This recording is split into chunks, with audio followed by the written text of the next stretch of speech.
Welcome to the Art of Precision on Gillette World Sport.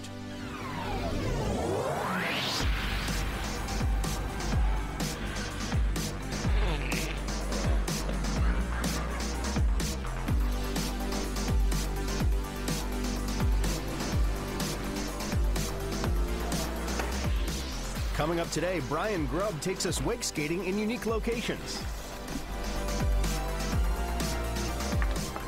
Jonathan Ray revs up to try and clinch his third WorldSuperBikes title. And strength and conditioning with Munster Rugby. No matter how intense the games become, we know that our players can handle it.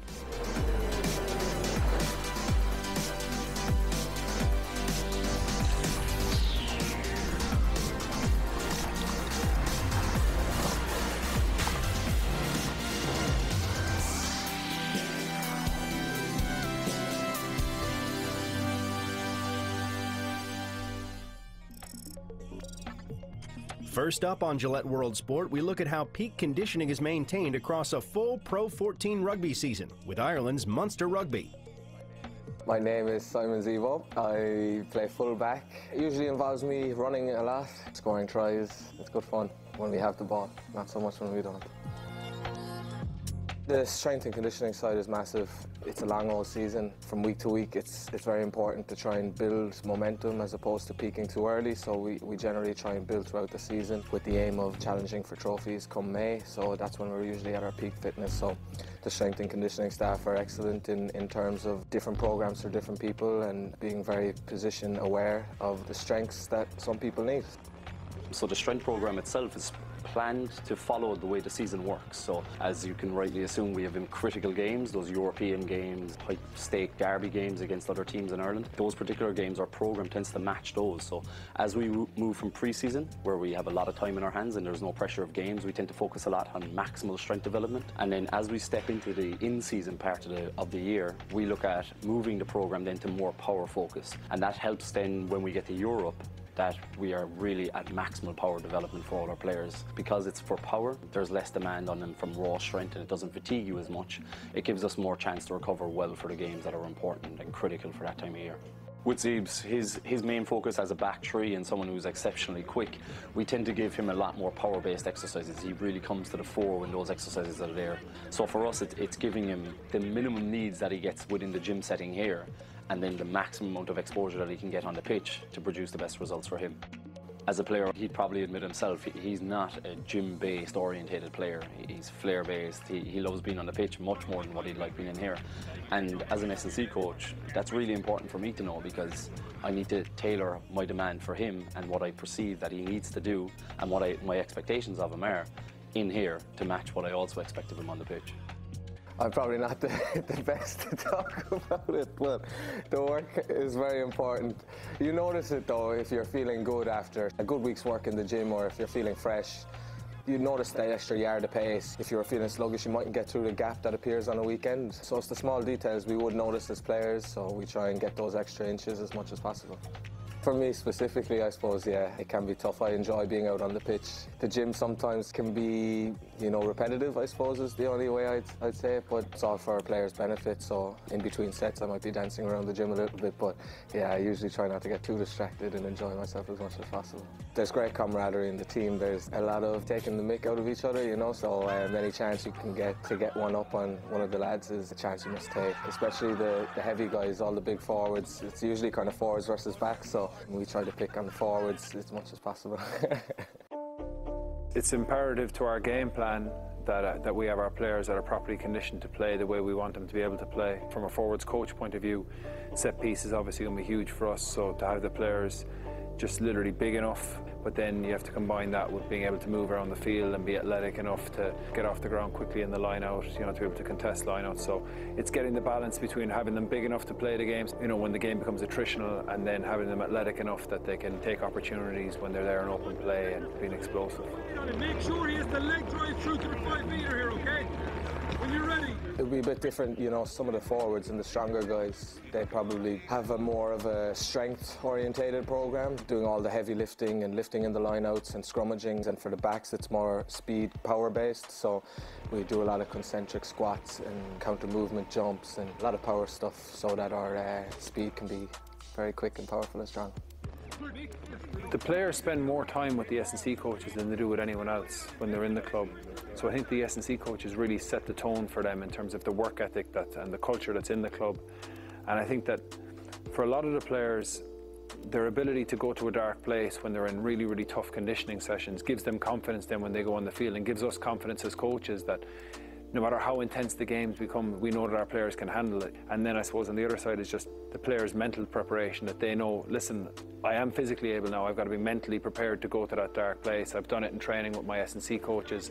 We've integrated a lot of the rugby into that as well, so it's not just fitness, it's not just rugby, we try and combine the two. And I think when you get to that level and you can bring that intensity in training every single week, the players are far better prepared and is much more confident than when they go to the field. Hopes for myself are to play as much as possible and stay injury free. Touch wood, I've been lucky last season, I didn't have too many knocks, but if I'm on the pitch I'm enjoying myself and I'm happy, so that's objective number one for me. And number two is for the team, is that we push an extra step further than what we did last year, and that's reach 2 finals. That's the targets we set ourselves and where we'd hopefully want to be come May, so fingers crossed we can add to our trophy cabinet.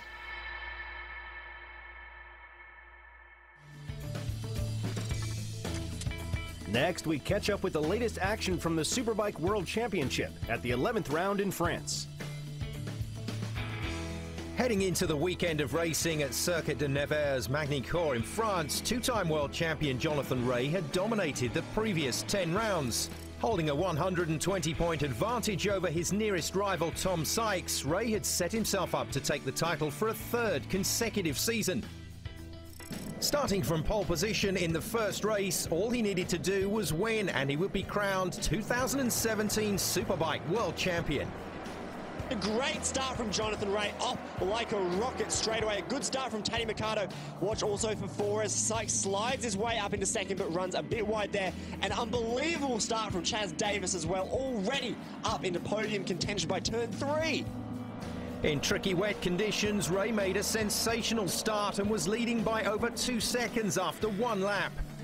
Whilst the battle for second place between Italian Marco Melandri and Britain's Tom Sykes was fierce, 30-year-old Rea kept extending his lead throughout, eventually finishing 16.3 seconds ahead of Melandri, who just edged out Sykes for second. With his 50th Superbikes race win, Rea became the first ever rider to take 3 back-to-back titles. I have no words right now. I just sacrificed so much in my life with my parents and everyone and all the hard times to get to a level to live my dream, to win a world championship. But to win 2 and then to go 3 times is, I can't really compute the feelings right now. I'm so happy to do it with a race win as well, because that's something I haven't done in the previous 2 titles, and it meant a lot to me to go out and win that race, and to make it 50 race wins, I'm so happy with that. With the title secured, a collision on Sunday brought an early end to Rea's second race. Oh, Levity goes down in the middle of the track. It looks like Teddy Mercado forced off there. A big crash there for Levity. Yeah, and Jonathan Rea was forced into pit lane as well, taking some avoiding action there. The newly crowned triple champion was forced to retire after sustaining damage to a foot peg and an injury to his right foot. This left Welsh rider Chaz Davies to take the win after leading from lap 3, meaning he's now just 9 points behind Tom Sykes in the battle to finish second in the series. But the real celebrations belong to now 3-time world champion Jonathan Rea.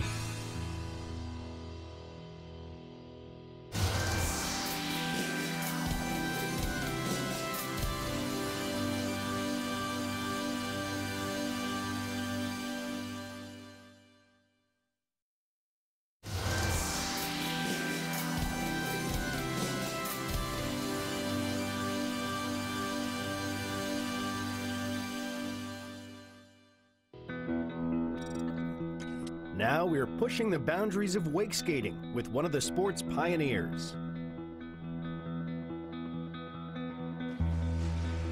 Throughout my career, I've searched all over the world for unique places to wake skate that have never been ridden before.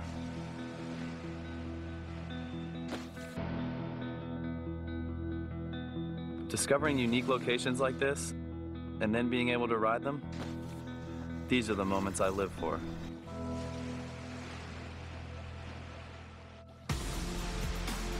Brian Grubb has dominated wake skating ever since he ditched his wakeboard bindings to focus on the new emerging discipline.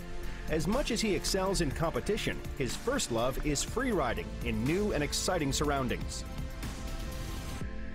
Being creative and trying to do different stuff is kind of the name of the game at a certain point, especially in this day and age with social media and everything else. Things have changed a lot from when I first got into the sport, when we're shooting film photos and, everyone was just trying to get shots in the magazine and stuff like that, where now you get a good photo and it shows up in a mag, it's 3 months old at that point, now everything's just so instantaneous.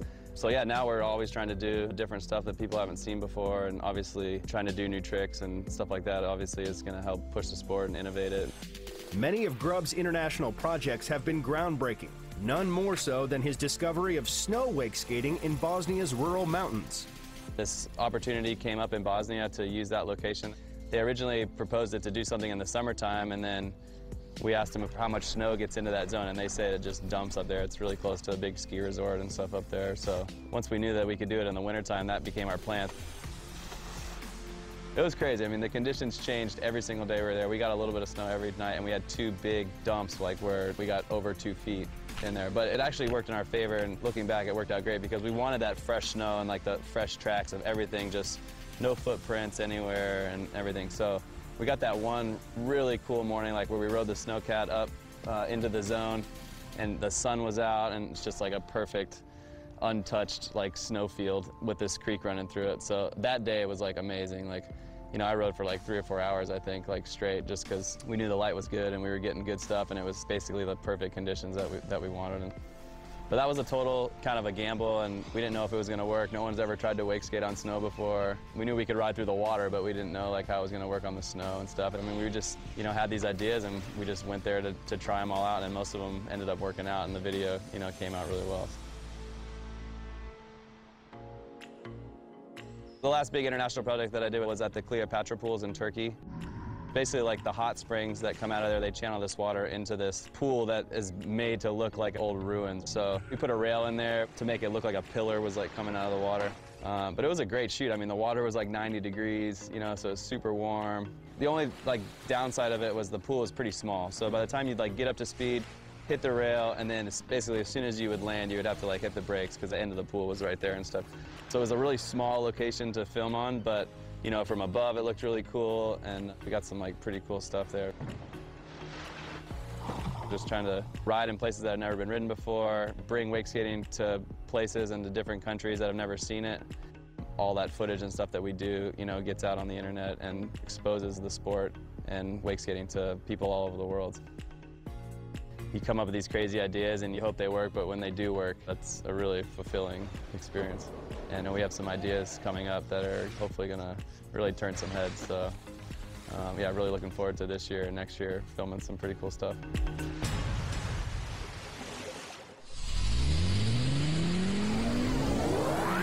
Still to come, we're soaring high at 2 of the world's premier air sports events. And rewinding to 2 Olympic Games with gold medalist Dorian van Rijsselberghe.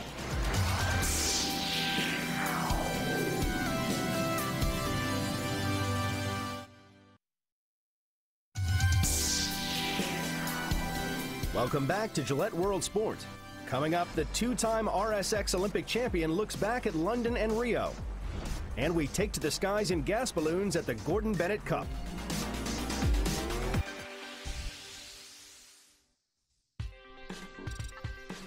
We're in the Netherlands now to take a look back at the past 2 Olympic Games with double gold medalist Dorian van Rijsselberghe.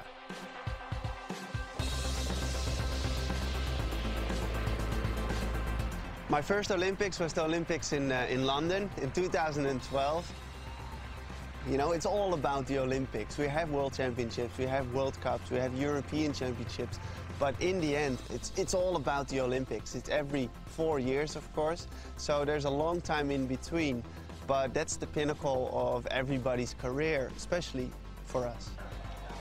My memories for London 2012 would be that everything was really relaxed. I was just having a great time and everything was falling into place. You would talk to any athlete that puts down a great performance and they say everything clicked, everything went well, and I was in the flow. And that was exactly it for me.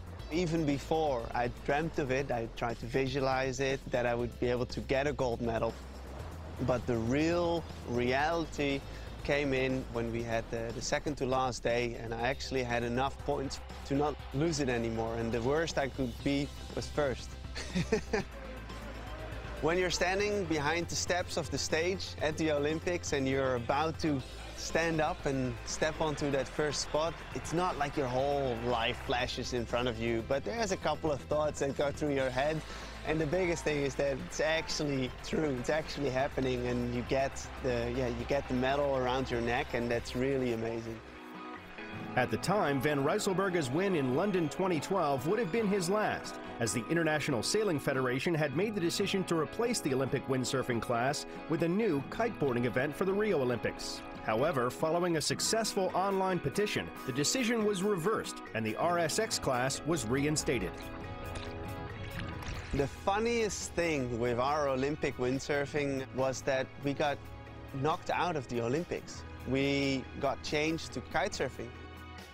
When I first heard that they kicked it out, I said, you know what, I don't really care. I just want to go to another games. If I have to go high jumping or, you know, like skipping or whatever, I'll go. I'll give it a go. I love the games and I want to do it again. I got rid of all my RSX equipment, all my windsurf equipment, and I was done. I was ready to move on and start kitesurfing. It was a really fun time, very challenging, with lots of new experiences, but in the end we changed back to the normal windsurfing that we always knew. So I got all my equipment back and I started again. Going into the games in Rio, I already felt quite confident. I knew I had reasonable equipment and I did everything that I could to be at a certain level, but the confidence grew, of course, through the competition. After the first day, it was still a little bit difficult, but the second day went better, and the third day I was starting to get on a roll, and then you feel the confidence, and then you start feeling the flow, and it happened again. For me, there were two different mindsets going into the final medal race. You know, I couldn't lose it anymore, so what's the use of me doing it? You know, is it just another race, and do I think like, oh, you know, I just start and I just go around the course? Or do I really want to try to show everybody like, hey, listen, I'm winning and I won because of this reason. We had one more race to go and I wanted to put a nice end to it. We had the beautiful beach and the Sugarloaf Mountain behind us and friends and family on the beach, and of course the coach was there. It was a completely different experience compared to London. London I was younger, and here I felt more grounded and it felt more like a bigger achievement than the one in London. Right now I'm really thinking about what I want to do. I was just explaining earlier today to another person, he's like, oh, you know, you're gonna go to Tokyo and this and that, and I was like, well, I would like to, but there's a lot of factors that come into play. And before, it was only me that was influenced by it, you know? But if you have a family, then there's other persons that, by you not being there at home, training all the time, yeah, it's not ideal for everybody. I want to be able to enjoy it, and that's a big part of it. So if I'm away all the time, I don't think I can do it again. But if I find a way in combining everything that I love, then there's a definite possibility of me doing another one. Time now to look at the videos making the social headlines. Cristiano Ronaldo showed off the latest addition to his collection of supercars, the $3 million Bugatti Chiron. Boxer Jorge Linares sharpened his reflexes in the gym 1 week from retaining his WBA lightweight title. Meanwhile, undisputed light welterweight king Terence Crawford was having fun on vacation, trying out a water jetpack. 800-meter world record holder David Rudisha found the net with this basketball shot. Triple para-athletic world champion Johannes Floors honed his rock climbing skills. Reigning Olympic slopestyle gold medalist Sage Kotzenberg shared a video of a recent run while in New Zealand. Swedish acrobat Aaron Hakala made this trampoline routine look easy. Neymar Jr. and teammate Dani Alves strutted their stuff on the catwalk during Paris Fashion Week. Skydiver Jeff Provenzano made this leap from high above the Rio skyline in Brazil. Mick Fanning and friends tried out some synchronized surfing on a river wave. And finally, Brooklyn Nets forward Damari Carroll took time out of pre-season training to challenge students at the United States Naval Academy.